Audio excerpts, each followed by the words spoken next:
En aquel tiempo, Jesús tomó consigo a Pedro, a Santiago y a Juan, el hermano de éste, y los hizo subir a solas con él a un monte elevado. Allí se transfiguró en su presencia. Su rostro se puso resplandeciente como el sol, y sus vestiduras se volvieron blancas como la nieve. De pronto aparecieron ante ellos Moisés y Elías conversando con Jesús.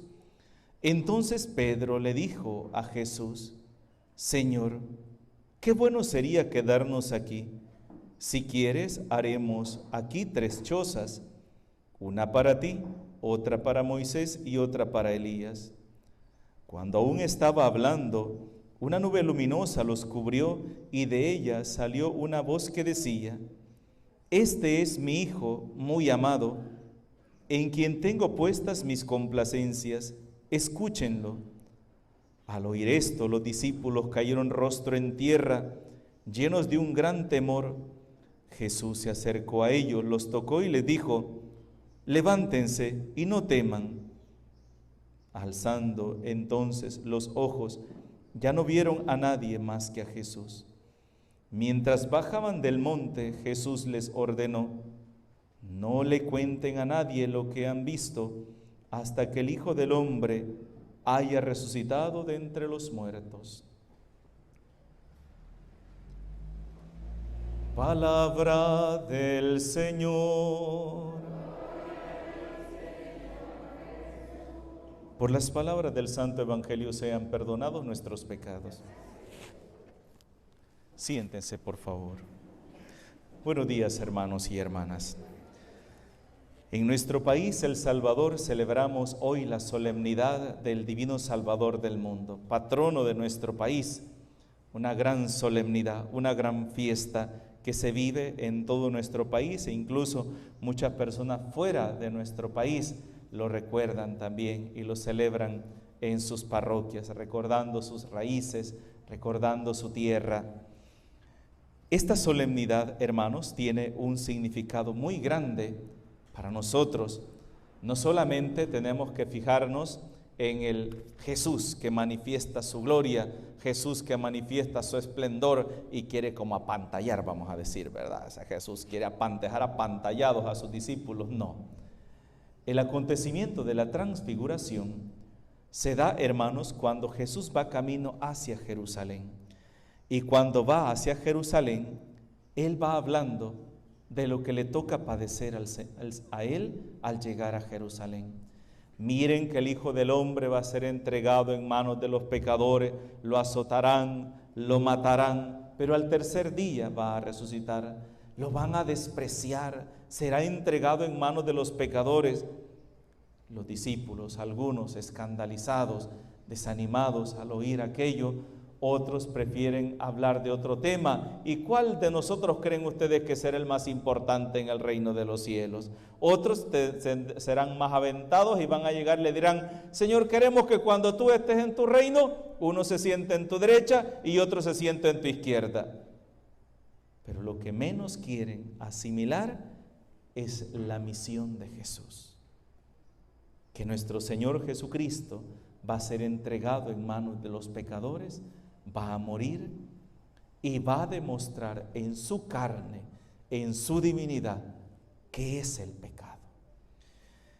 Eso es una de las cosas que nos cuesta tanto reconocer. En la iglesia, cuando alguien habla de iglesia o dicen vamos a la iglesia, ¿para qué vamos a ir a la iglesia? La iglesia todo es pecado, que todo es pecado, ¿qué pecado? La iglesia no tiene otra palabra más que pecado, pecado, pecado, pecado. ¿Para qué vamos a ir a la iglesia? Jesús nos muestra en su carne qué es el pecado, cuáles son las consecuencias del pecado. A mí me ha gustado resumir siempre de esta manera. Cuando alguien dice, ¿qué es el pecado? El pecado es todo aquello que te hace daño a ti y me hace daño a mí. Ese es el pecado. Todo lo demás no es pecado. Por eso San Agustín incluso se va a atrever a decir: ama y haz lo que quieres, porque quien ama no peca. Quien ama no peca. Quien tiene amor en su corazón no va a dañar a las demás personas ni se va a dañar a sí mismo. Quien tiene amor en su corazón, antes de pensar en sí mismo, va a pensar en las demás personas. Quien tiene amor en su corazón no va a desear para su prójimo lo que no quiere para sí mismo. Por eso ama y haz lo que quieres. ¿Pero qué es el pecado? El pecado es un acto egoísta de la persona cuando solamente se busca a sí mismo, sin importar el daño que va a causar o el daño que se va a causar a sí mismo en determinado momento, buscando simplemente el placer por placer momentáneo.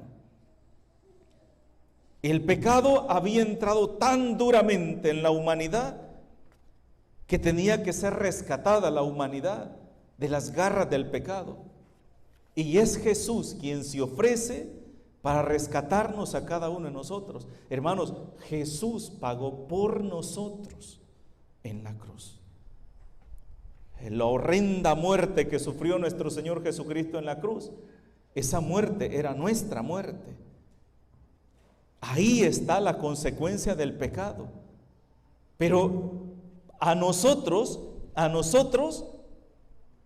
esa muerte nos iba a destruir, porque no somos capaces de vencerla.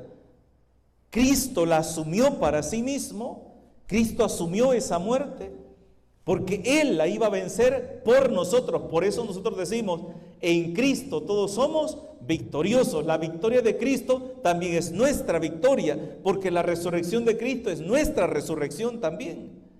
Entonces lo que celebramos hoy no es un acontecimiento, miren Dios cómo se lució, ¿verdad? Hoy sí, se lució para dejar con la boca abierta, no.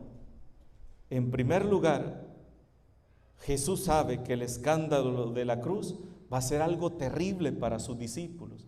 Incluso el primer día de la semana, el domingo de la resurrección, vamos a encontrarnos a unos hombres llamados discípulos de Emaús, que al pasar el tiempo de descanso, porque acuérdense que el viernes en la tarde entraba el tiempo de descanso en el cual ni siquiera se podía caminar, no se podía hacer nada. Por eso bajaron los cuerpos que estaban colgados de la cruz y los enterraron a prisa, porque ya no podían hacer ningún trabajo. Entonces los discípulos que quedaron en Jerusalén, ellos tuvieron que guardar el sábado porque no los podían ver en la calle. O sea, no era una cuestión de decir, el guardar el sábado no solamente era una cuestión moral, era una cuestión de ley. Y si a usted lo encontraban quebrantando ese mandamiento, lo podían agarrar a pedradas y matarlo. O sea, esa es la cosa.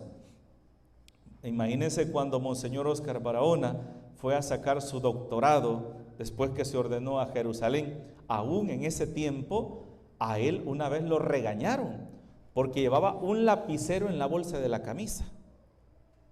Solo por eso. Y le dijeron que era prohibido que él anduviera un lapicero en la bolsa de la camisa. ¿Por qué? Porque el lapicero es una herramienta de trabajo.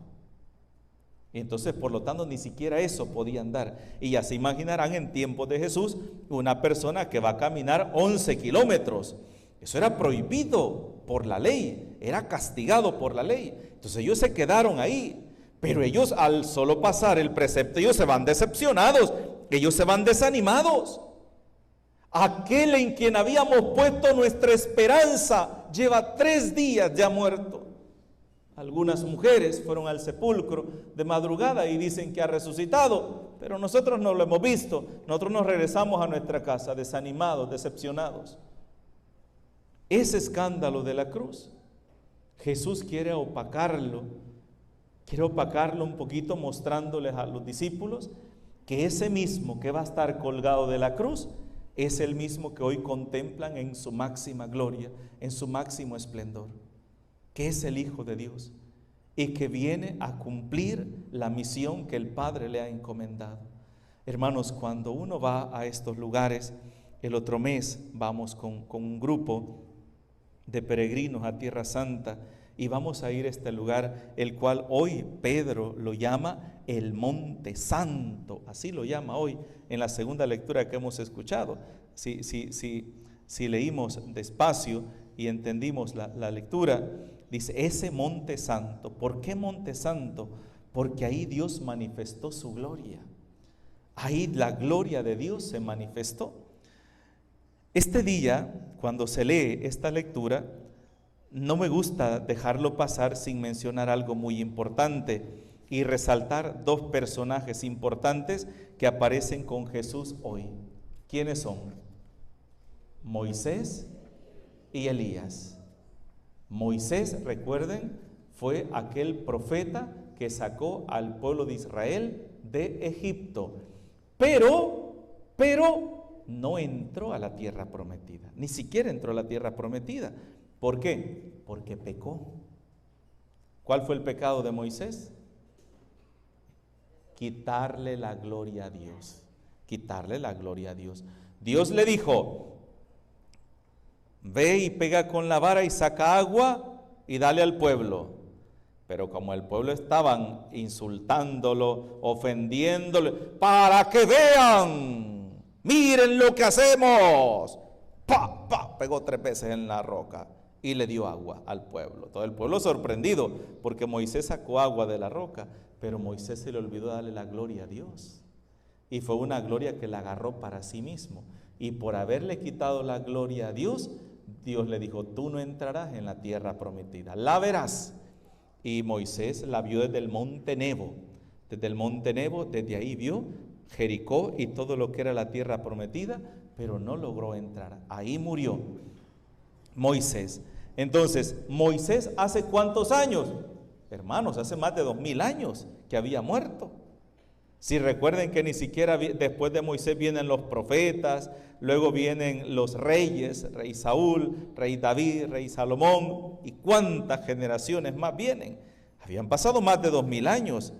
Y Elías, pues Elías habían pasado cientos de años, que había sido arrebatado ¿en qué? En un carro de fuego. Y de repente aparecen estas dos personas. Y esto es importante para lo que algunas personas, algunos hermanos separados, incluso niegan las apariciones de la Virgen. Niegan las apariciones de la Virgen. ¿Qué es? El que se muere y ya no vuelve. Se murió y ya. Ustedes, ¿verdad? Dicen que se apareció la Virgen, que no sé qué, que no sé cuándo. Hermanos, bíblicamente, ¿un muerto puede retornar y dar un mensaje? ¿Sí o no? ¿Bíblicamente? Sí. Si no, me estarían diciendo que es mentira que Moisés y Elías están aquí hablando con Jesús. Y ojo, que no eran bultos. Habían 2 bultos ahí que parecía como que uno que era Moisés y otro como que era Elías. Había unos bultos, se nos cruzaron unos bultos, no. Incluso los textos nos dicen que Moisés y Elías estaban hablando con Jesús de la pasión que iba a sufrir en Jerusalén. Hasta eso oyeron. O sea, significa que escucharon un mensaje. Los apóstoles oyeron que Moisés y Elías estaban hablando con Jesús de lo que iba a padecer. Y además de escuchar hablar a Moisés y Elías, ¿escucharon la voz de quién? De Dios. Este es mi Hijo amado. Este es mi Hijo amado. Ahí Jesús manifestó su gloria. Este es mi Hijo amado. Yo a veces me pongo a pensar con lo de las apariciones de la Virgen. Yo me pongo a pensar en este sentido. ¿Qué criatura será más grande que la Santísima Virgen María? ¿Habrá alguna criatura más grande que la Santísima Virgen María? Hermanos, no. Miren, por más que le doy vuelta a mi cabeza y no logro encontrar a una persona más grande que la Santísima Virgen María, cuando incluso la palabra de Dios la llama la bendita, la llena de gracia, la que llamarán desde ahora bienaventurada todas las generaciones. Y eso lo dice la palabra de Dios. Eso lo dice la palabra de Dios. Imagínense que el ángel le dice: María, has encontrado gracia delante de Dios y vas a concebir un hijo y le pondrás Jesús. Él será llamado Hijo de Dios. Y si el que va a nacer de ella es hijo de Dios, ¿ella qué es de Dios? Madre de Dios. Vas a concebir un hijo. Un hijo, desde ahí le está otorgando ¿qué? Una maternidad divina. Vas a concebir un hijo, automáticamente maternidad divina, porque quien va a nacer de ti será llamado Hijo de Dios. Hijo de Dios. Es cierto que no estamos celebrando una fiesta de la Santísima Virgen María, pero una de las cosas que más he visto yo a través de mi vida es que el demonio ha buscado la forma de maltratar, ensuciar la imagen de María. ¿Por qué? Porque ensuciando a la madre, despreciando a la madre, se desprecia también ¿a quién? Al hijo. Todos nosotros somos hijos.